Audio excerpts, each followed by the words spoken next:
এই যে দালালগুলো এখন নাম বাদ গেছে, কিছু দালালের নাম বাদ গেছে, আমি জানি না এই দালালগুলো পয়সা দিতে পারলো না পুরো পয়সাটা দিতে পারলো না। এরাই তো আন্দোলনের সময় বারবার এই আইনজীবীদের বিরুদ্ধে কথা বলেছিল। না, এরা তো আইনজীবীদের বিরুদ্ধে কথা বলবে কারণ এদের মাথাতে কিছু ব্রেন ওয়াশ করে দেওয়া ঢুকিয়ে দিয়ে রেখে। আর এই যে 5,000 tainted group C, group D, 9, 10, 11, 12, আর আমরা বলেছি 10,750 টেন্টেড। সুপ্রিম কোর্টেও বলেছি, আজও আমি কিন্তু ফিগার থেকে নড়িনি।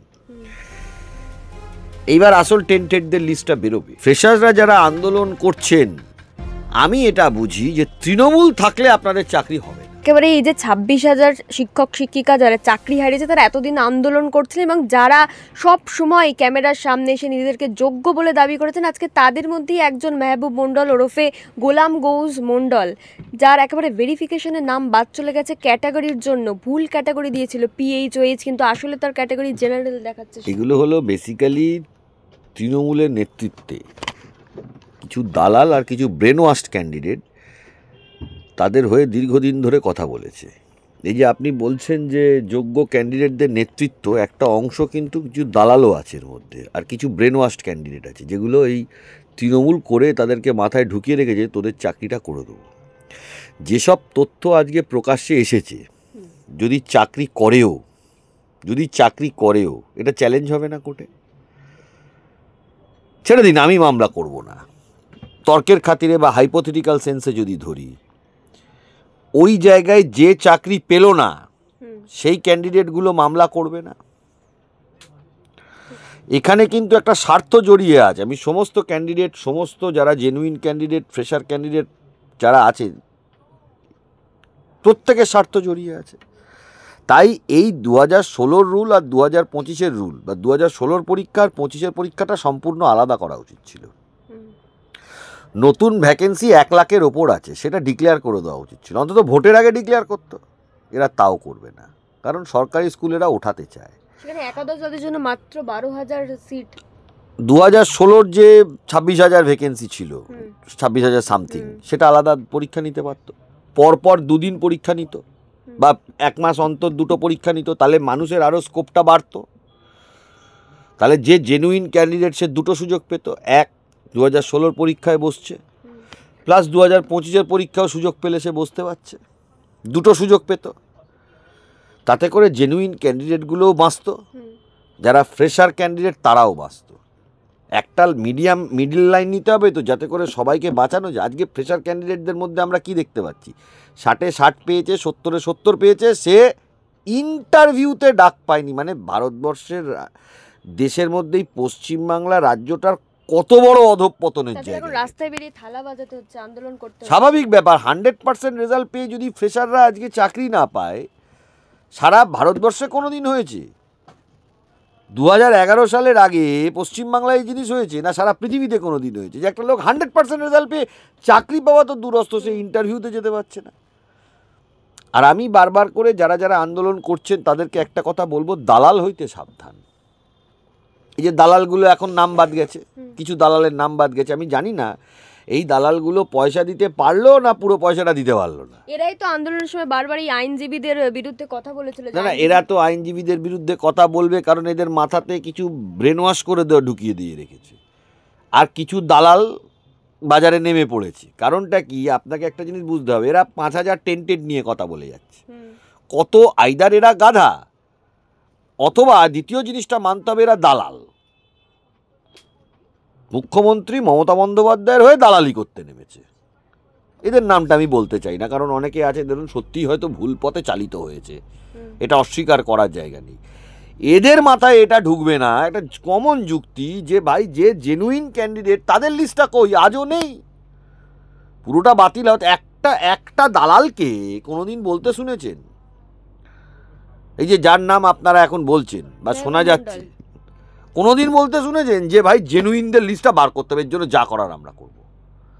তোমার সুপ্রিম কোর্ট বুঝি না, এই হাইকোর্টে কি রায় হয়েছে জানি না, রাজ্য সরকার কি জানি না, আমি জেনুইন ওই দিন পেয়েছি কিনা ওই লিস্ট তুমি বারবার টেন্টেডদের লিস্ট। এই জায়গাটাই হচ্ছে হলো আইনের সব থেকে বড় ওরা চালাকিটা করছে, যার জন্য আজ হাইকোর্ট সুপ্রিম কোর্ট তারা রায় দিয়েছে পুরো বাতিল। এই যে পাস করেছে, এসএসসি বলছে এরা পাস করেছে, এটা তো ওদেরকে দায়িত্ব নিতে হবে যে এরা কনফার্মলি পাস করেছে। এইটা কে বলবে? সেই ওএমআর তো সবার জন্য পাবলিশ হয়নি তো। জেনুইনদের লিস্ট এসএসসিকে সার্টিফাই করে বলা উচিত ছিল। এই প্রথম থেকেই একটা কথা বলছি। তাহলে এই বিপদের সম্মুখীনের মধ্যে এই হাজার হাজার ছাত্রছাত্রী এটা হতো না।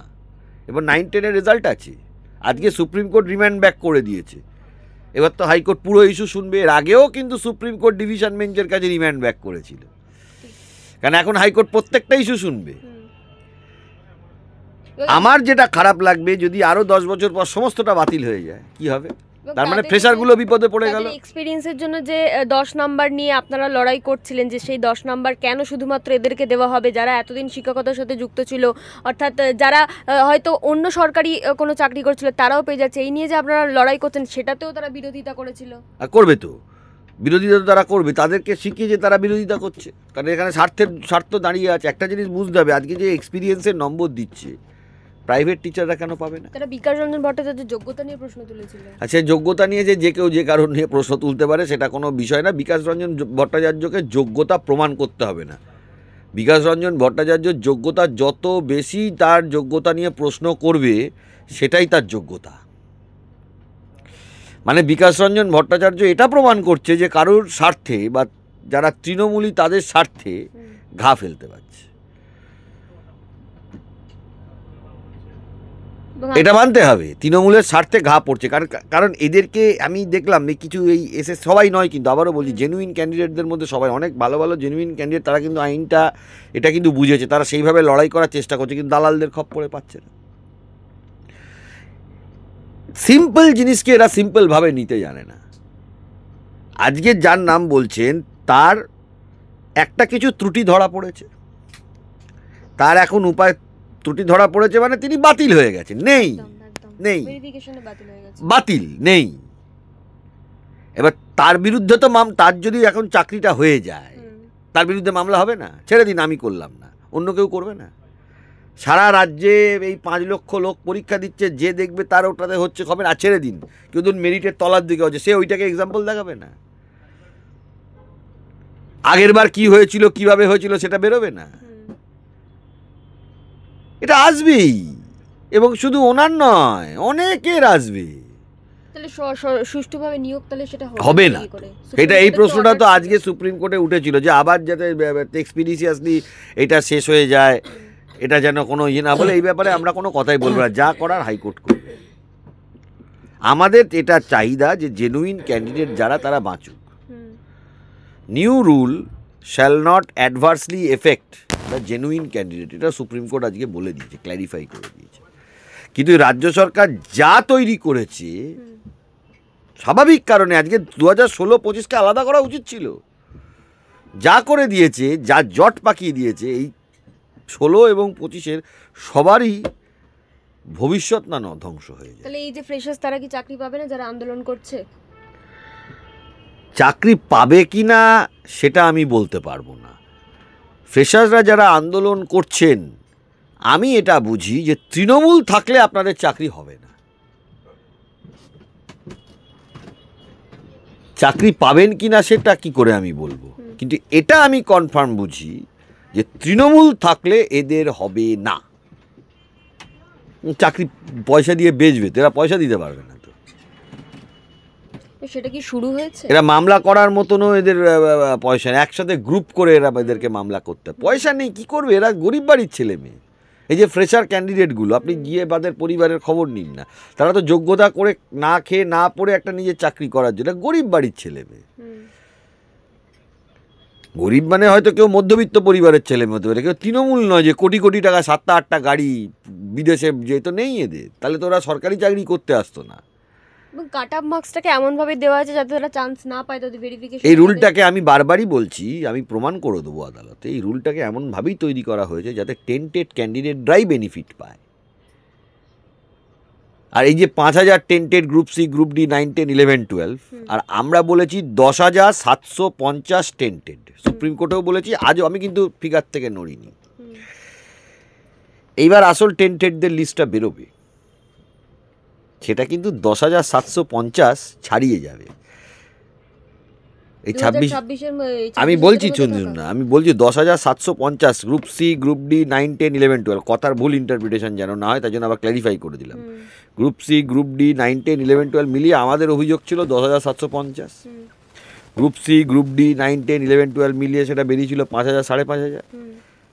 এবারে সেটা 10,750 যেটা আমরা বলেছিলাম সেই সংখ্যাটা পেরিয়ে যাওয়ার যে সম্ভাবনাটা সেইটা এবার তৈরি হয়েছে। এটা যাদেরকে বললাম তারা এটা বুঝে গেল।